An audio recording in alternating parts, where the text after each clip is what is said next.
Welcome to another edition of the Florida Chamber's Bottom Line. I'm Frank Walker, Vice President of Governmental Affairs here at the Florida Chamber, and joining us today on the program we have Representative Ray Rodrigues from Estero. Welcome to the program, Representative. Appreciate you having me. The Florida Chamber is always fighting for regulatory certainty for Florida's job creators, and oftentimes that means pushing back against the creation of a patchwork of local regulations across Florida's 67 counties and 400 plus cities.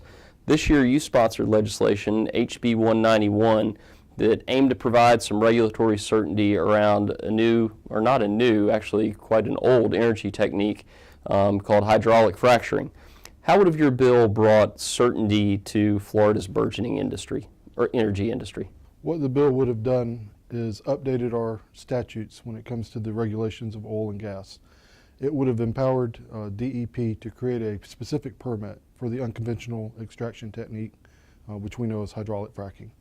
It would have empowered DEP in the permitting process to consider criteria of the operators' backgrounds in other states if they've been compliant with the laws there when they were making the determination of whether to issue the permit or not. It would have increased the bonding amount up to a factor of 5, which would have made sure that we were drawing in operators who were just as invested in Florida as we are as the residents.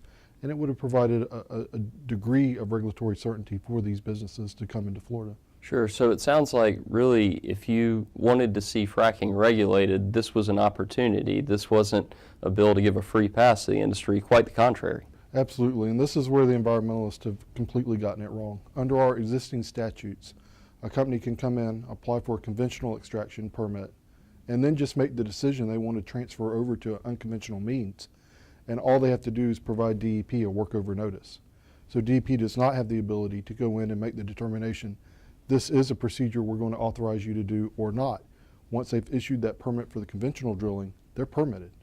And so what this would have done would have been to ensure that these businesses that are going to engage in this activity were properly vetted, which we do not have now. Well, it was disappointing to see that debate devolve into one based on emotion and fear rather than science and rational thought, but thank you for your leadership on that important issue. Another area you focused on this year was a push for studying what's called competency-based education. Now, here at the Florida Chamber, we believe that talent is going to be our long-term economic strategy, our best long-term economic strategy as a state. And according to our Chamber Foundation, by 2030, a third of Florida's current workforce will be retired, half of today's occupations will be obsolete, and 1.3 million Florida children under the age of 6 will be a part of the workforce. I'm responsible for 2 of them, in fact. So how will a competency-based system here in Florida ensure that the next generation workforce is prepared to meet the needs of our 21st century economy? The thing I'm most excited about with the competency-based education bill I ran is it really updates the way we deliver education in the state of Florida. We're currently tied to the same model that Florida used when I was a child, which is you go into the school and everything is dictated by time and seat. So what competency-based education does is it allows the child to demonstrate a mastery of the skills and subject before that time and seat over the academic year has occurred. And if they can demonstrate the mastery of the subject, they're not required to remain in that same subject until the end of the school year.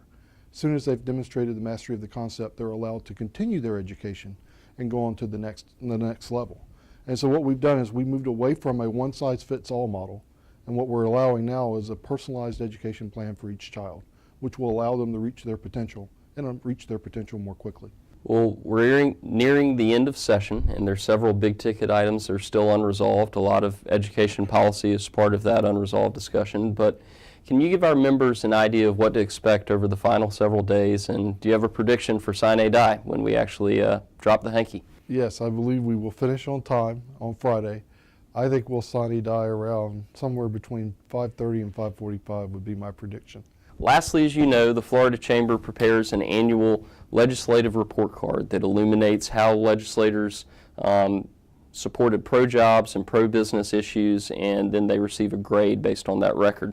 In order to make the honor roll, you have to score a grade of 90 or higher, and last session you blew through that mark, scoring a 97 grade, given your leadership on pro-jobs and pro-business issues. So while we have you here on the program, I wanted to present you with your award from the 2015 legislative session, and thank you for your leadership. Thank you. I appreciate it. Well, Representative Rodrigues, thank you for joining us on the program. And to our guests, thank you for joining us for another edition of the Florida Chamber's Bottom Line.